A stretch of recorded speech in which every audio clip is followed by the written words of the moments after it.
दिनैनि गुबै हाबाफारिया जादों सान्तिपुर गामिया सान्तिपुर बाजार खाथिनि सान्तिपुर गामिया आंथ' सानदोंमोन बिथांमोना लेन्ड टाइटेल मोनबाय होननानै फरेस्ट एरिया किन्तु दिनैसिम 50 बोसोर बावहाय 50 बोसोरनि बारा रायजो जाबाय किन्तु लेन्ड टाइटेलखौ मोननो हायाखैमोन।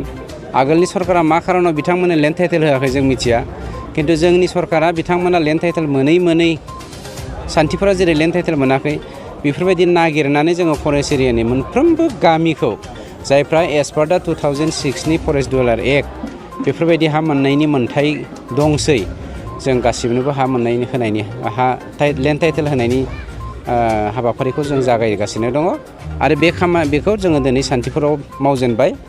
बाखि जोंहा खेबसेयैनो जमायै एबा जथायै जोंहा लेन्ड टाइटेल होनो थांगासिनो दंखायो जायफ्रा गोदानथार माने 2006नि फरेस्ट डिवेलपमेन्ट एक्टआव हाबनाय बायदि किन्तु बेथ' बहुत पुरुना गामिमोन थालांनायखाय जों बेफोरबायदि थालांनाय माखासेखौ जोङो बासि दा होगासिनो दङ। आच्छा बेनि अनगायैबो सिगांहाय बबाव होनाय जागोन? जोङो ओरैनो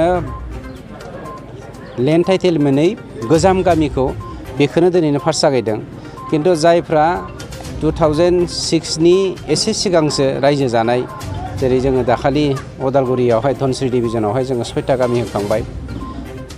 दा चिराङाव जोङो बावैसोनो 35टा गामि होनो थांगासिनो दङ। चिराङावनो 35टा गामि बावैसोनो जों रेडि जाखाबाय। ओमफ्राय आरो मोनसे पार्टआ एसे लेट जानानै दङ बेखौ होफानो मोनोब्ला जोंनियाव फ्राय माने 65टा गामि जों होनो हायो जागोन चिराङावनो। गतिके जों बेफोरबायदिखौ जों होलांगासिनो दङ नाजागासिनो दंखासै आरो बेनि अनगायैबो जोंहा माखासे हानि इसुफोर दङ बे हानि इसुफोरखौ जोङो ससियेल कनसियासनेस लाबोनांगोन एवारनेस लाबोनांगोन जायनि गेजेरजों जोङो जोंनि मोन्थायफोरखौ मोननानैबो लानो रोङैखौ जोङो होनो थांगासिनो दङ प्रमद बर' बिथांनि दैदेननायाव जोंनि सरकारा।